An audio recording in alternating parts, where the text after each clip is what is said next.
The day of the wedding arrived, a day that was supposed to be the happiest of my life.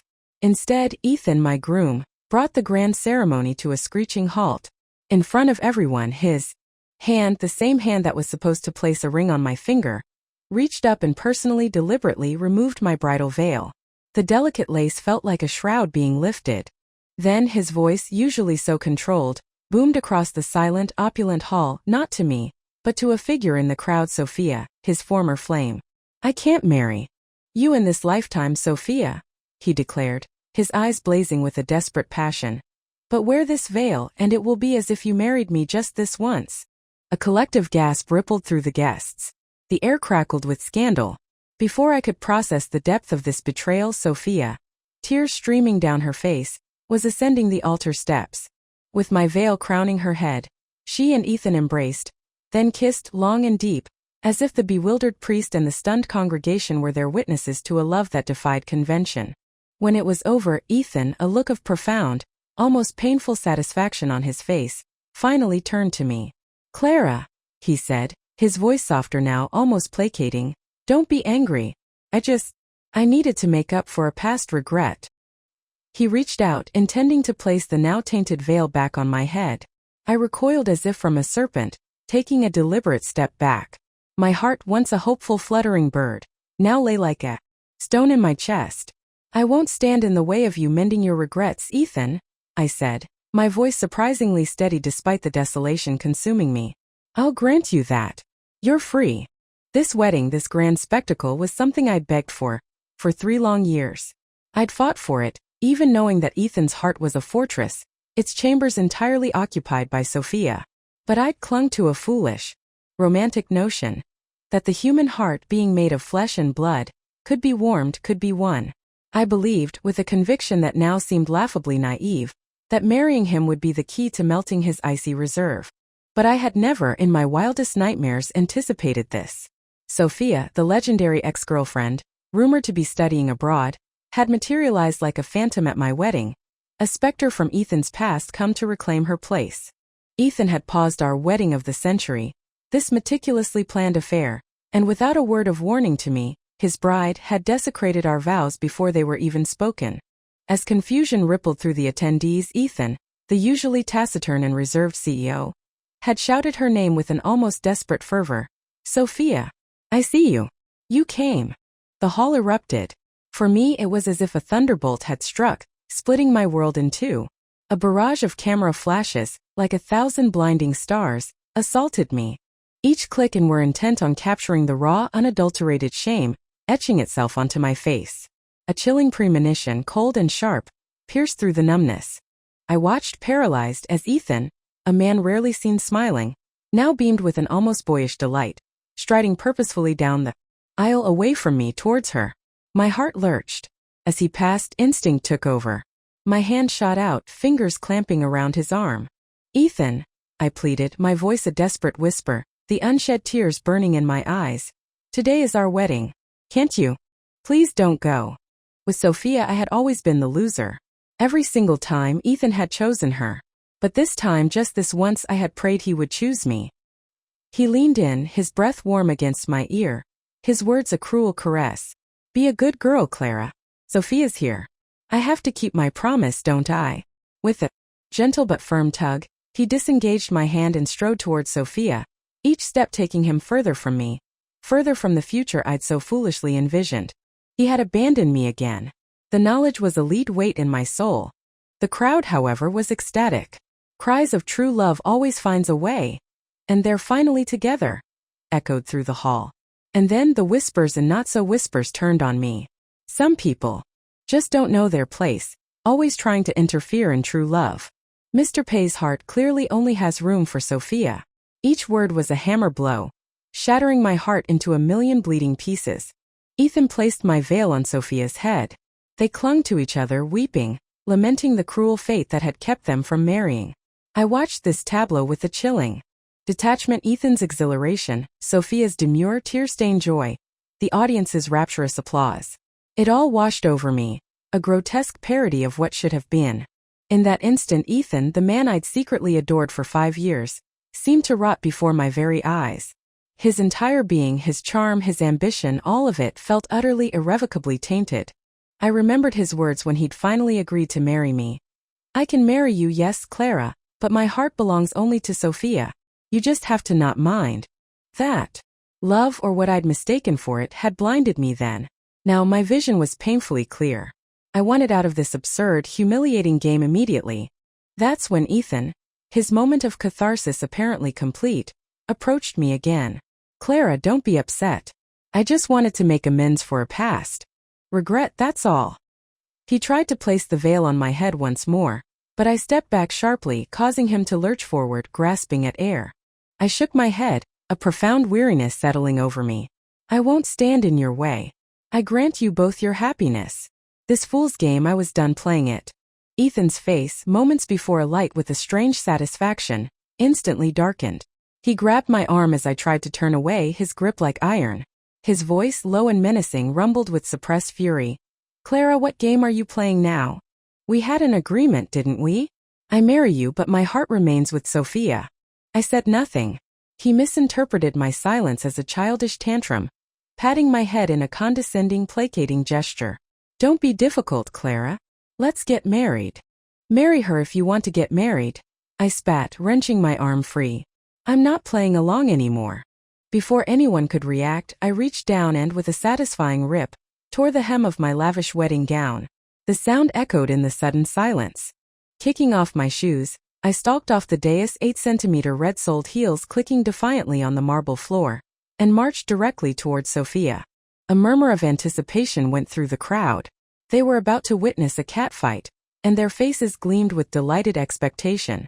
Sophia, standing there in my veil, met my gaze with a look of blatant provocation, though a flicker of pity, or perhaps feigned sympathy, danced in her eyes. "Since you want to be married so badly," I said, my voice cold and even, holding out the bridal bouquet I still clutched. "Here, take this too." Ethan, seeing this, rushed down, positioning himself protectively in front of Sophia, as if I were about to physically assault her.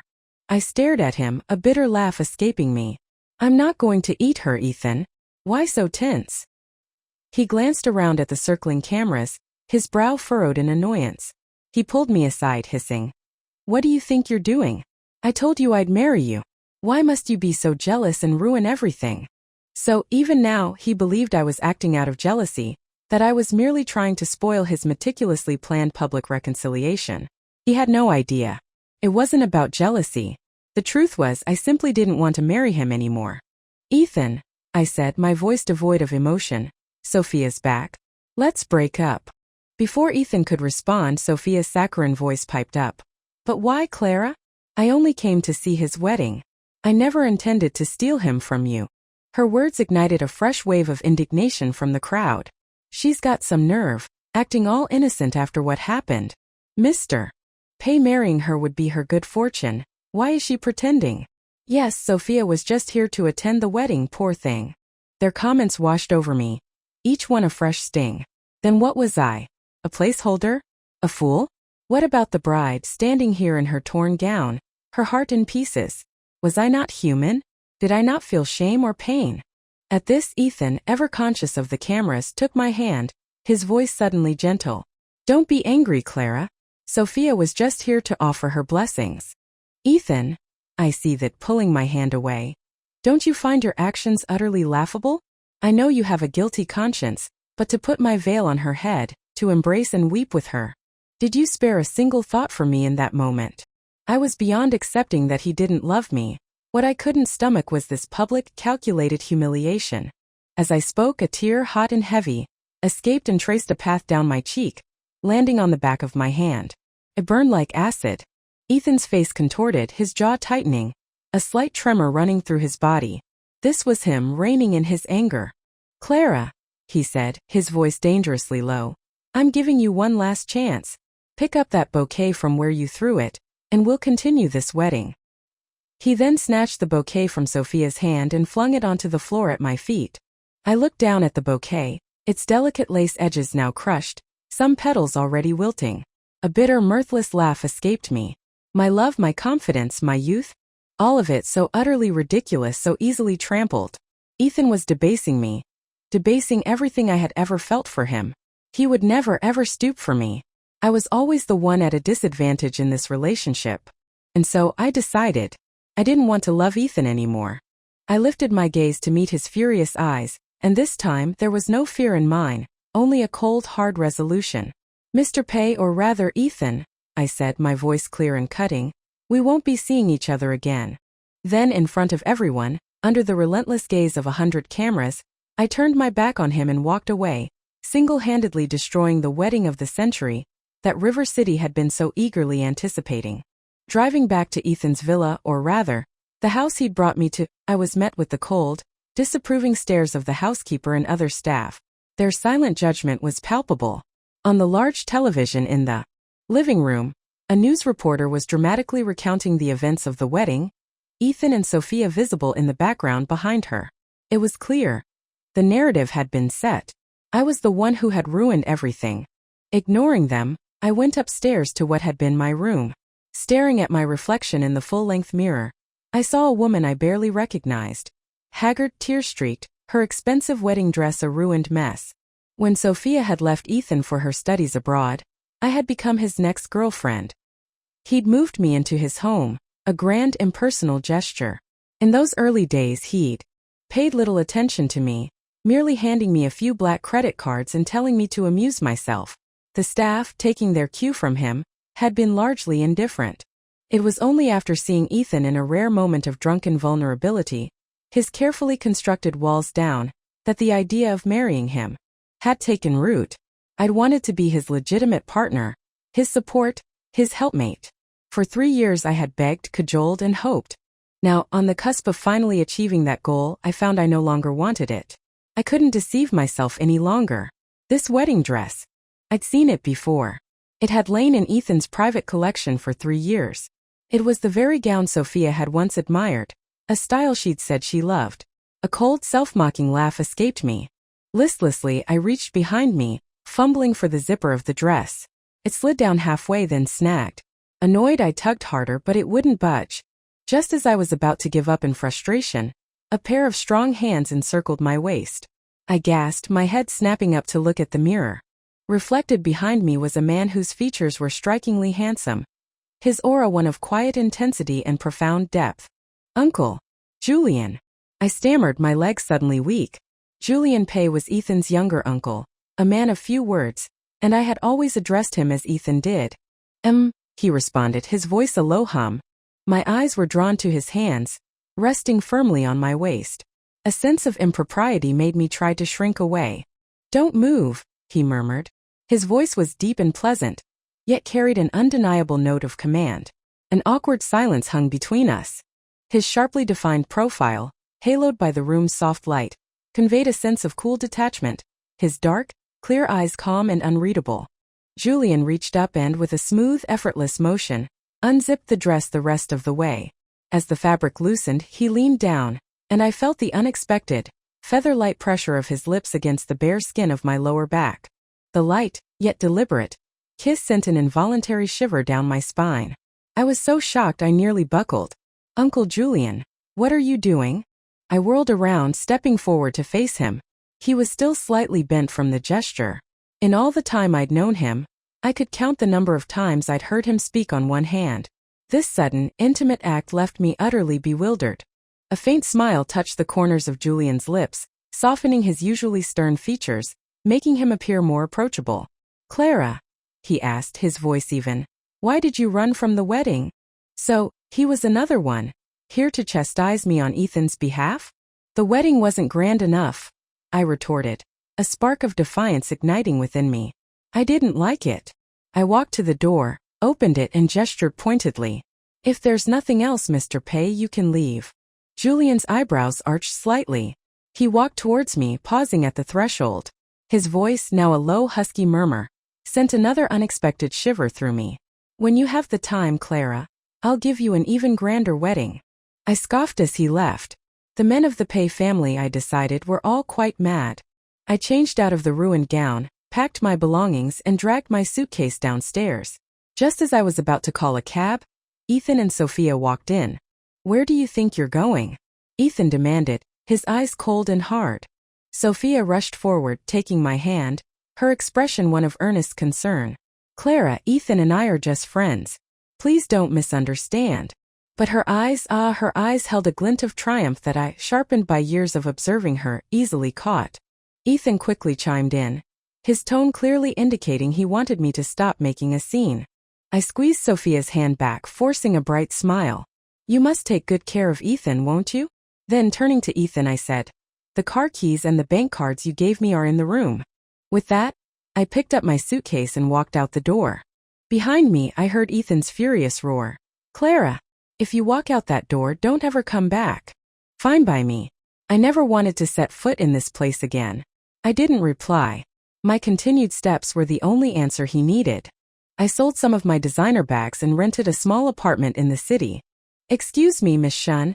I mean Miss Clara, the landlord said, squinting at me after a long moment of scrutiny. Aren't you the runaway bride from the news?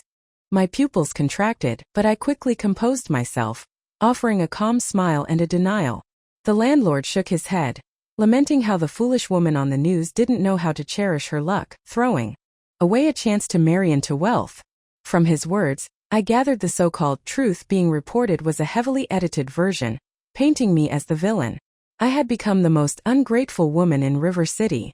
Marrying into a wealthy family had never been my dream. All I'd ever wanted was Ethan's genuine affection. Instead, I'd not only failed to win it but had also been thoroughly humiliated and driven from his home, covered in metaphorical wounds. Well, I had left that place of sorrow, and in doing so I had left the man who caused it.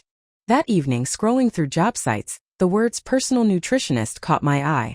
I hadn't worked in 3 years.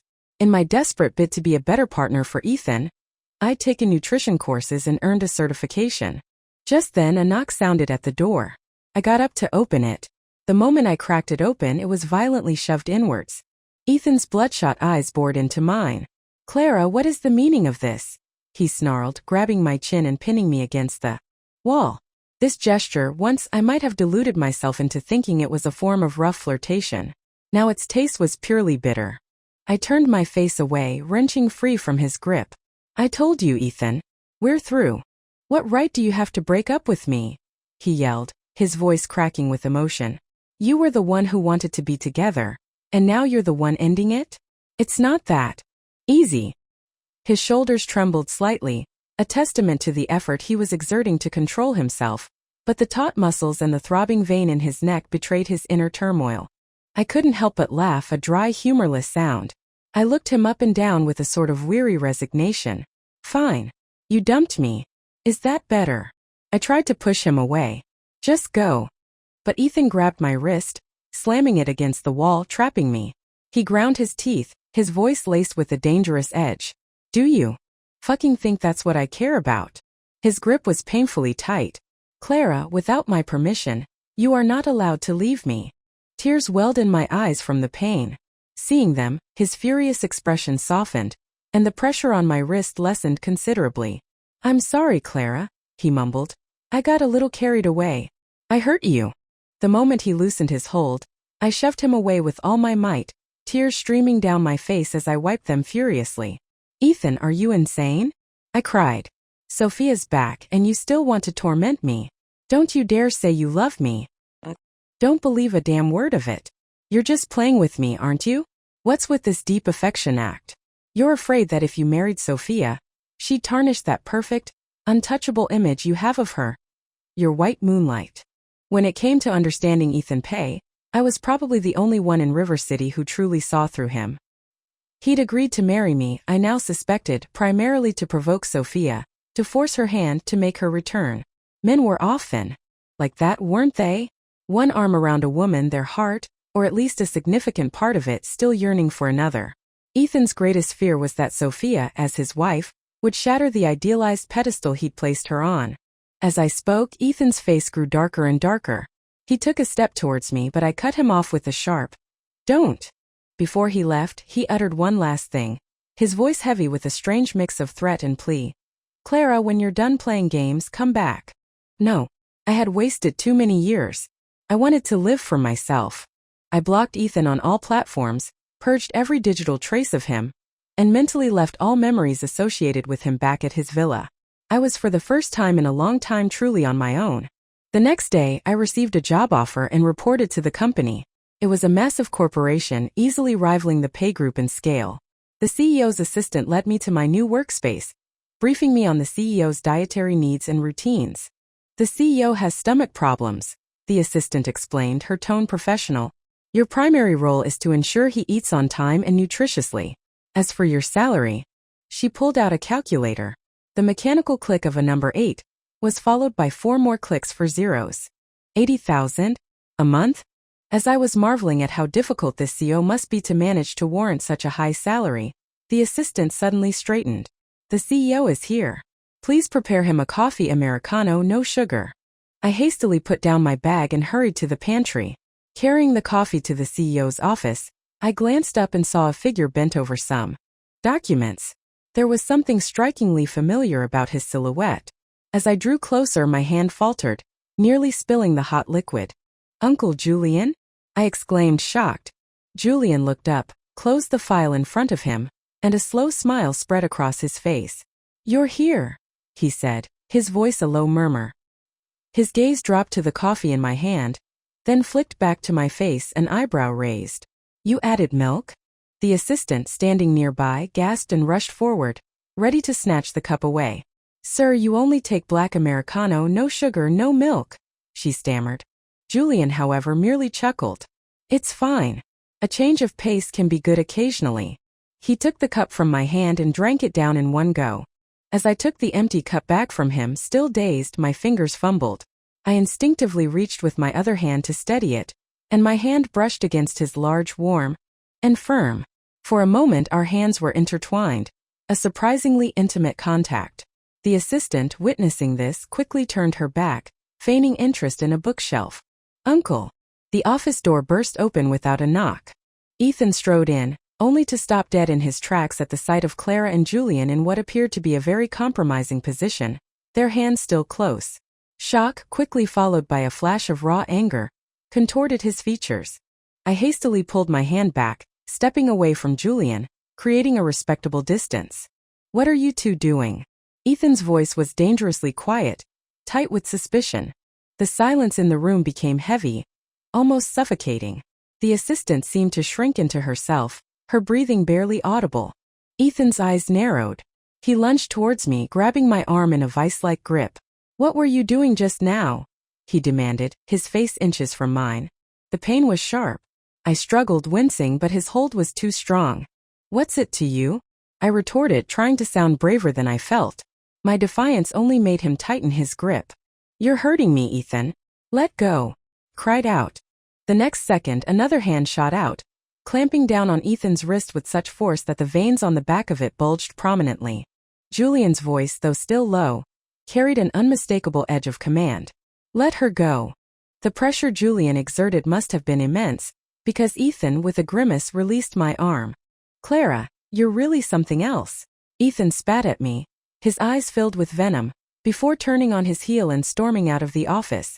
Uncle Julian, I began, but before I could finish, Julian grasped my wrist. The force of his pull was so strong that I stumbled forward several steps, losing my balance and pitching directly into his chest. A subtle, reassuring scent of sandalwood and old books emanated from him. It was strangely comforting, grounding. Was this what a mature man felt like? Julian's voice rumbled from above me. Are you planning to stay there all day? I snapped back to reality, scrambling upright and making to leave. But he stopped me with a curt, I'm giving you the day off. Report back tomorrow. My first instinct was to refuse the job entirely, but I was financially strapped, and then I thought of Ethan's reaction. He had always intensely resented Julian's successes. The business world found out that Ethan Pay's former fiancé was now working for, and perhaps involved with his uncle. Wouldn't he be humiliated? Wouldn't that shatter his pride? A small vengeful smile played on my lips. I stopped, turned back, and met Julian's gaze. All right, Mr. Pay. I'll see you tomorrow. Back in my small apartment, I splurged on my favorite indulgence, fresh hairy crabs. For 3 years, because Ethan detested the smell, I had practically forgotten their exquisite taste. Love, I mused, should be about compromise, about give and take. But he hadn't loved me, so it had always been me adapting to him, sanding down my own edges, all to no avail. The aroma that filled my tiny kitchen when I opened the box was rich and inviting. Just as I was about to dig in, the doorbell rang. Reluctantly, I removed my plastic gloves and opened the door. A figure lunged at me, pinning me against the doorframe. Ethan, his eyes red-rimmed and wild. "Clara," he choked out, his voice thick with unshed tears. "Don't you want me anymore?"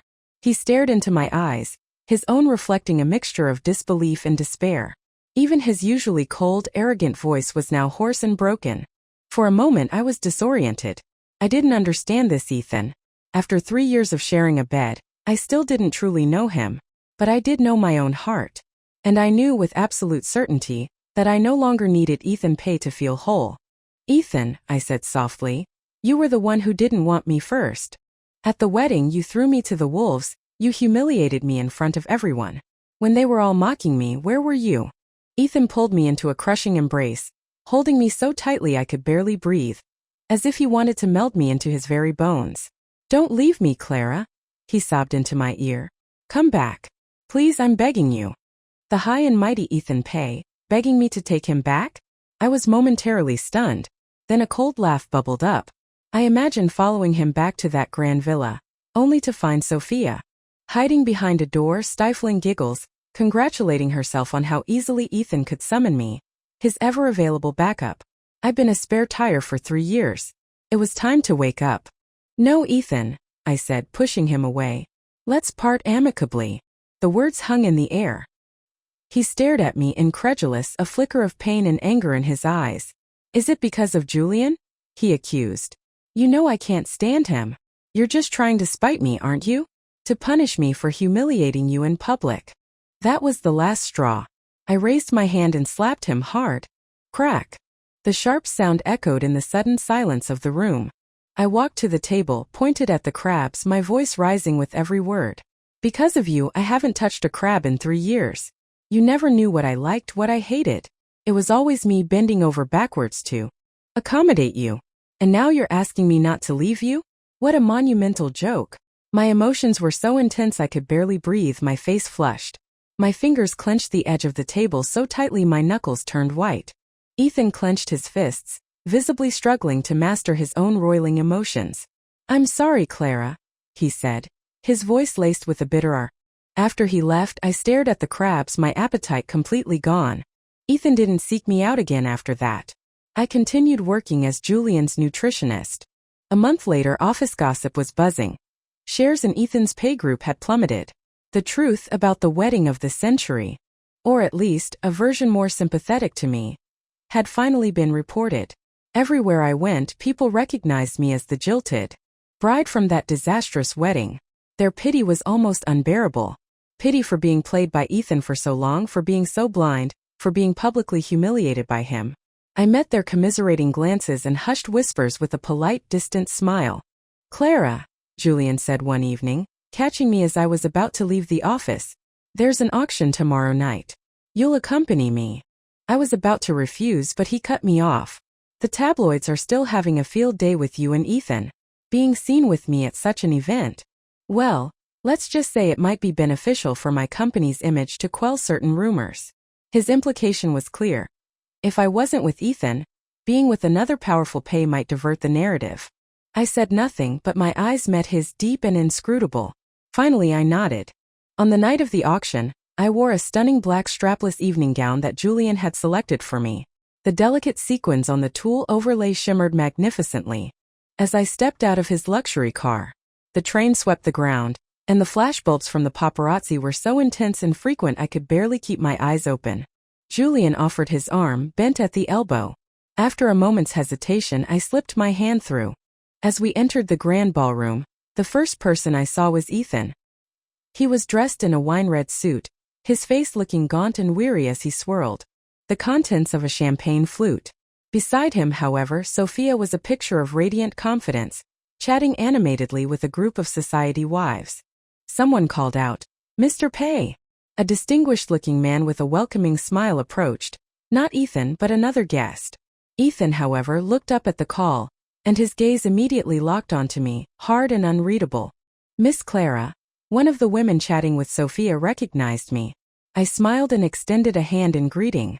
The woman looked from me to Julian, then glanced nervously towards Ethan, stammering, "This is a—" Suddenly, a strong arm snaked around my waist, pulling me firmly against Julian's side. His voice, deep and resonant, a touch possessive, cut through the murmurs. "She is my companion for the evening." All eyes swiveled to Ethan. His lips moved, forming a faint, self-deprecating smile. His voice, usually so crisp and elegant, now held a trace of weariness and bitterness. "Congratulations, Miss Clara, on finding a higher branch to perch on." At that moment, Sophia, holding a champagne flute, glided towards me. "Can we talk?" she asked, her smile a little too bright. I released Julian's arm and nodded, following her to a quieter corner. "Miss Clara," Sophia began, her tone laced with a syrupy sweetness that set my teeth on edge. "I really didn't want to target you, but you're getting a little too close to Mr. Pei, and it's making me rather jealous. What am I to do?" Her words confused me. I had severed all ties with Ethan. As I was about to reply, Sophia, with a subtle movement I almost missed, reached out and lightly nudged the towering champagne pyramid beside her. In an instant, the seemingly stable structure began to wobble, then topple, glasses cascading towards her. A deafening crash, accompanied by Sophia's piercing shriek, filled the air. I stood frozen, utterly bewildered. Sophia, now drenched in champagne and feigning distress, cried out dramatically, "Clara, I only said a few words. Why did you have to be so cruel and do this to me?" Reporters swarmed towards us, cameras flashing. The scene was set. I was the vindictive ex lashing out. Ethan's gaze, when it met mine, was complex, cold, and utterly devoid of trust. He helped Sophia up from the floor, then turned to me, his voice dripping with contempt. "Clara, you have a truly vicious heart." It was Julian who stepped in front of me, shielding me from the onslaught. "This matter," he announced to the reporters, his voice calm but firm, "will be thoroughly investigated. I will find out the truth." He took my hand, his grip strong and reassuring, and led me swiftly away from the chaotic scene. The auction ended in disarray. Everyone was talking about how cruel and vindictive I was, publicly shaming Sophia. A few more rational voices pointed out that such an act would gain me nothing. But what bothered me most wasn't Sophia's false accusation. It was that, as the crowd had swarmed, Sophia's eyes had, for a fleeting moment, flickered towards Julian. And her words, "Mr. Pei." Which Mr. Pei had she been referring to? The answer came a few days later. I was about to deliver Julian's lunch to his office when I heard his voice, roaring like thunder from within. I was so startled that my hand jerked, and hot soup spilled, scalding my skin. "You acted on your own. You think your wings have grown strong enough? I never told you to do that, Sophia. I told you you are not to harm Clara again. Did you not hear me?" Julian's words struck me like a physical blow. Sophia was working with Julian? I stood outside the door for a long time, until the office within fell silent. Then I knocked. "Mr. Pei, your lunch is ready." I arranged the meal on his desk. He extended his hand, and I gently wiped his long, well-defined fingers with a moistened napkin I'd prepared. Suddenly, he grasped my hand, his eyes holding a surprising tenderness. "Clara," he asked softly, "if I were to take over Ethan's company, would that count as avenging you?" True to his unspoken promise, a fortnight later, news broke that the Pei Group had declared bankruptcy. The buyer, Julian Pei, Ethan, it turned out, had little aptitude for managing the conglomerate. Perhaps he'd inherited his father's disinterest in the family business. Yet, he was the only grandson, the designated heir. Julian summoned me to his office. As I entered, I saw Sophia. Before Julian could speak, Sophia's knees buckled, and she knelt before me. Her head bowed. "Miss Clara," she said, her voice filled with genuine remorse, "I am so deeply sorry for what I did at the auction. Perhaps I had already braced myself for something like this, because I felt no surprise." "Sophia is one of my people," Julian stated calmly. "What happened at the auction was her own doing, against my instructions." I managed a small smile. "It's all right. I don't mind anymore." I then turned to Julian. "Mr. Pei, I won't be coming in tomorrow." And with that, I left. That night, a fierce storm raged. I curled up on my sofa, watching the rain lash against the windows, a self-deprecating smile on my lips. Seemed, I mused, that the life of the wealthy just wasn't for me. Fooled by Ethan for 3 years, only to become a pawn for Julian. He'd clearly planned to take over the Pei Group all along, Yet he'd framed it as avenging me. The irony was bitter. I'd saved some money during my months working for him. Lying in bed contemplating my next move, I drifted off to sleep. The next morning I opened the window, intending to clean the balcony, and saw a familiar figure standing below, soaked to the bone, motionless. Julian. I rushed downstairs, staring at him in disbelief, a frown creasing my brow. Don't tell me you've been standing here all night? He nodded. I nearly fainted. I quickly ushered him into my apartment and told him to take a hot shower. As I was brewing ginger tea for him, the doorbell rang. I opened it to find Ethan, his eyes red and swollen. He threw himself at me, burying his face in my shoulder, sobbing uncontrollably. Clara, I have nothing left. Nothing. His words were broken, desperate. Please don't leave me again. I truly love you, Clara. I really do. Don't go, I'm begging you. He was trembling violently, clinging to me as if I were his last lifeline. Clara, Sophia was working for Uncle Julian. They conspired to take my company. Please don't leave me, can you? Clara, besides you I have nothing left.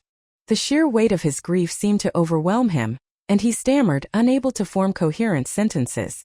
I pushed him away, firmly but not unkindly. Seeing Ethan, once so proud and arrogant, now weeping like a lost child, was disorienting. He saw the lack of response in my eyes. With a choked sob, he dropped to his knees, clutching at the hem of my clothes. I know I hurt you. I know I was wrong. You didn't push Sophia. It was my fault, I didn't believe you. I'm sorry, Clara. I'm so sorry. Can you ever forgive me? Tears streamed down his face, a display of raw, unfiltered despair I'd never witnessed from him before. He looked like he was begging for mercy. I quickly tried to pull him up, but he resisted, seemingly determined to force my hand. Just as I was about to shake my head, the bathroom door opened and Julian emerged, a towel wrapped around his waist. The two men stared at each other. The air crackled with unspoken tension. Ethan's sobs ceased. He looked from Julian to me, then back to Julian. A hollow, self-mocking laugh escaped him.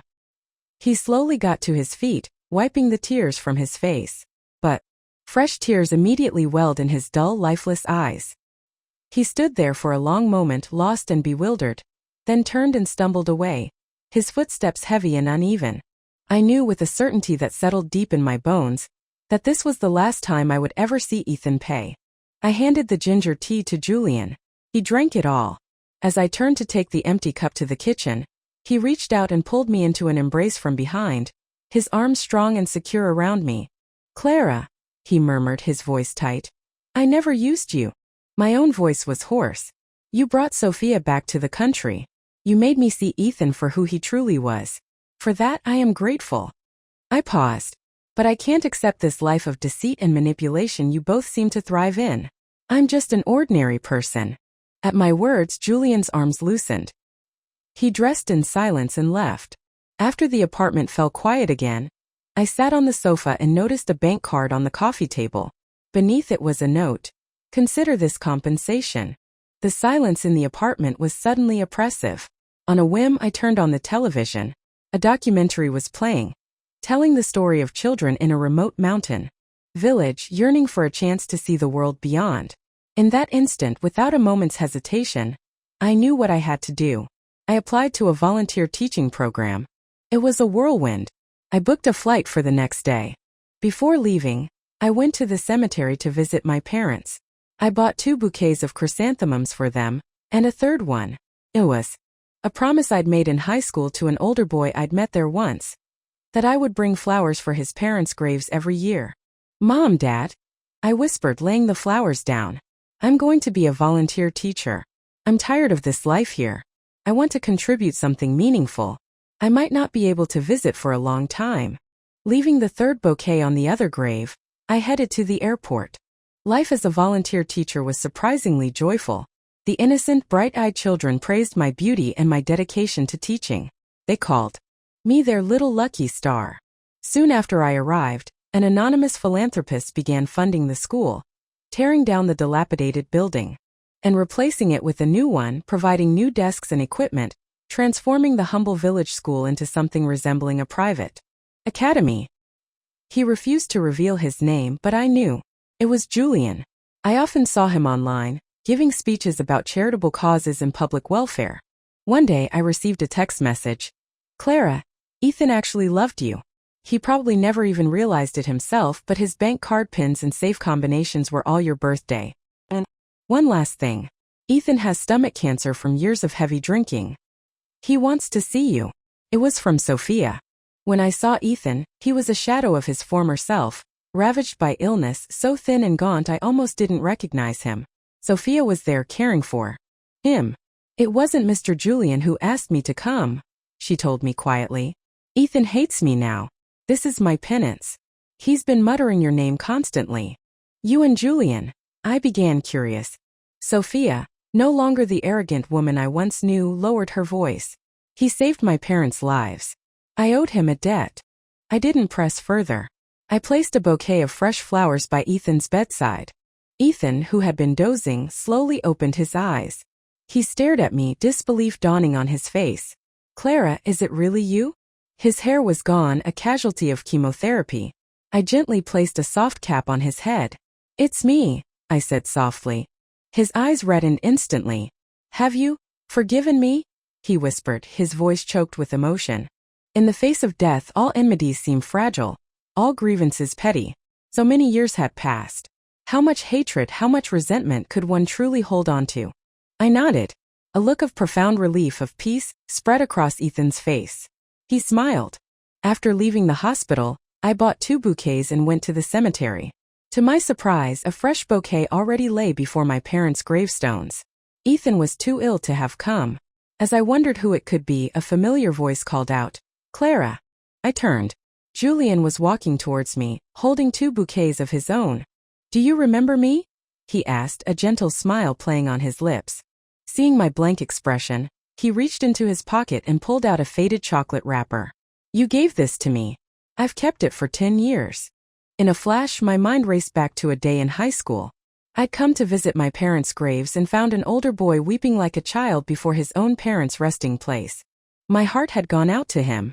I'd given him the only thing I had on me, a bar of chocolate, and promised that every time I came, I'd bring flowers for his parents too. It was you, I gasped, astonished. Julian's eyes crinkled at the corners as he smiled. It was me. He paused, then continued. I'm not a biological pay. I was adopted from an orphanage. My adoptive brother, Ethan's father, showed little interest in the family business, so the old master focused all his efforts on cultivating me.